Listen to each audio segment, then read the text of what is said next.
और इस बीच एक बड़ी खबर राज्यसभा से आ रही है, जहां पर बजट सत्र चल रहा था, लेकिन यहां पर टीएमसी के सांसद दिनेश त्रिवेदी ने इस्तीफे का ऐलान कर दिया है। उन्होंने कहा कि मुझे पार्टी में घुटन महसूस हो रही है और ऐसे में मैं इस्तीफा देना चाहूंगा। दिग्गज नेता माने जाते हैं वो टीएमसी के। दिनेश त्रिवेदी का इस्तीफे का ऐलान बजट सत्र के दौरान राज्यसभा में अब से कुछ ही देर पहले उन्होंने अपने इस्तीफे का ऐलान कर दिया। बजट पर चर्चा चल रही थी, लेकिन दिनेश त्रिवेदी ने पार्टी से निकलने का अब मन बना लिया है। असल में हम जन्मभूमि के लिए ही है और कुछ नहीं, और मुझसे ये देखा नहीं जा रहा कि हम करें तो क्या सीमित है। एक पार्टी में है तो पार्टी की डिसिप्लिन है, और I am grateful to my party that they have set me here. मगर मुझे अब थोड़ी घुटन महसूस होती है कि हम कुछ कर नहीं पा रहे, उधर अत्याचार। तो मेरी आत्मा की आवाज आज ये कह रही है, और वो स्वामी विवेकानंद जो कहते थे, arise awake and stop not till the goal is reach. तो आज मुझे आत्मा ये कह रही है कि यहां बैठे बैठे यदि आप चुपचाप रहो और कुछ नहीं कह सकते हो, उससे अच्छा है कि यहां से आप त्याग पत्र दो और जाके बंगाल की भूमि में इसके लिए ड्यू प्रोसेस है। माननीय चेयरमैन साहब को कहता हूं, मैं आज यहां से इस्तीफा दे रहा हूं और देश के लिए, बंगाल के लिए हमेशा इसके लिए भी एक ड्यू प्रोसेस है। माननीय चेयरमैन साहब को आप असल में हम जन्मभूमि के लिए ही है। हिमांशु मिश्रा हमारे संवाददाता इस वक्त तमाम जानकारी के साथ हमारे साथ जुड़ गए हैं। हिमांशु, दिनेश त्रिवेदी आज बजट सत्र के दौरान इस्तीफे का ऐलान कर रहे हैं। घुटन उन्हें पार्टी में महसूस हो रही है, चुनाव बेहद नजदीक है, ऐसे में महज ये सहयोग तो नहीं हो सकता? देखिए, बिल्कुल महज ये सहयोग नहीं है। दिनेश त्रिवेदी को लेकर हमेशा अटकलें लगाई जाती रही हैं कि वो पार्टी छोड़ सकते थे, बीजेपी ज्वाइन कर सकते थे। हमारे सूत्र बता रहे हैं कि दिनेश त्रिवेदी जल्दी ही जो है बीजेपी में शामिल होंगे, और इसीलिए उन्होंने राज्यसभा और सीधा सीधा ये कहा कि इस पार्टी में उन्हें घुटन हो रही है, और वो अगर किसी जो अत्याचार हो रहे हैं उनके खिलाफ बैठे, क्योंकि पार्टी का डिसिप्लिन है, लेकिन अगर ये है तो चुप नहीं बैठेंगे, और इसीलिए वो पार्टी से इस्तीफा आज दे रहे हैं राज्यसभा की सदस्यता से। तो जाहिर तौर पर राज्यसभा की सदस्यता से अगर वो आज इस्तीफा दे रहे हैं तो टीएमसी तक जो है वो इस्तीफा दे देंगे, और उसके बाद 1 से 2 दिन के अंदर जो है वो दिनेश त्रिवेदी बीजेपी में शामिल हो जाएंगे।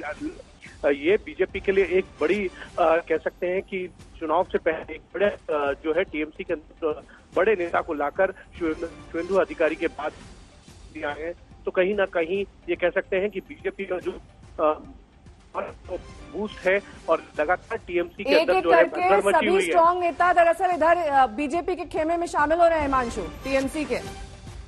और दिनेश त्रिवेदी का जाना बनर्जी को बहुत बड़ा झटका है, क्योंकि शुभेंदु अधिकारी, राजीव बनर्जी, तमाम जो नेता हैं वो जो है वो पार्टी छोड़ते जा रहे हैं, और अब ये कह सकते हैं कि दिनेश त्रिवेदी का पार्टी छोड़कर जाना और बीजेपी में अगर शामिल होते हैं अगले 1-2 दिन के अंदर, तो बनर्जी चुनाव से लगातार ममता बनर्जी ये कहती भी रही है कि उनकी तोड़ा जा रहा है, लेकिन बीजेपी इस वक्त जो है ये कह सकते हैं कि फुल फॉर्म में है चुनाव से पहले।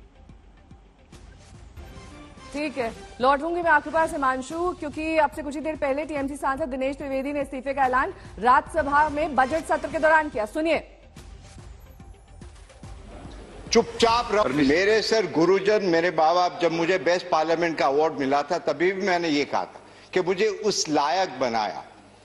तो आज भी जब देखते हैं कि देश की क्या परिस्थिति, पूरी दुनिया हिंदुस्तान की तरफ देखती है। कोविड का भी जब हुआ, दुनिया देख रही थी कि किस प्रकार हिंदुस्तान आगे निकलेगा। बहुत अच्छी तरह सबने मिलकर, जैसे प्रधानमंत्री ने बताया कि 130 करोड़, मगर नेतृत्व उनका था। तो सर, कहने का मकसद यही है कि जिस प्रकार से वायलेंस हो रहा है हमारे प्रांत में, जिस प्रकार से लोकतंत्र में कुछ भी हो, तो मुझे यहां बैठा बैठा बड़ा अजीब लग रहा है कि मैं करूं क्या। हम आते हैं उस देश से जहां रविन्द्रनाथ टैगोर, सुभाष चंद्र बोस, खुदीराम, और वो जो कविता होती है ना, कि এমন দেশ কোথায় খুঁজে পাবে গো না গো তুমি সে যে হচ্ছে আমার জন্মভूमि। असल में हम जन्मभूमि के लिए ही है और कुछ नहीं, और मुझसे ये देखा नहीं जा रहा कि हम करें तो क्या सीमित है। एक पार्टी में है तो पार्टी की डिसिप्लिन है, और I am grateful to my party that they have set me here. मगर मुझे अब थोड़ी घुटन महसूस होती है कि हम कुछ कर नहीं पा रहे, उधर अत्याचार। तो मेरी आत्मा की आवाज आज ये कह रही है, और वो स्वामी विवेकानंद जो कहते थे, arise awake and stop not till the goal is reach. तो आज मुझे आत्मा ये कह रही है कि यहां बैठे बैठे यदि आप चुपचाप रहो और कुछ नहीं कह सकते हो, उससे अच्छा है कि यहां से आप त्याग पत्र दो और जाके बंगाल की भूमि में इसके लिए ड्यू प्रोसेस है। माननीय चेयरमैन साहब को कहता हूं, मैं आज यहां से इस्तीफा दे रहा हूं और देश के लिए, बंगाल के लिए हमेशा हमेशा जिस प्रकार इसके लिए भी एक ड्यू प्रोसेस है। माननीय चेयरमैन साहब को आप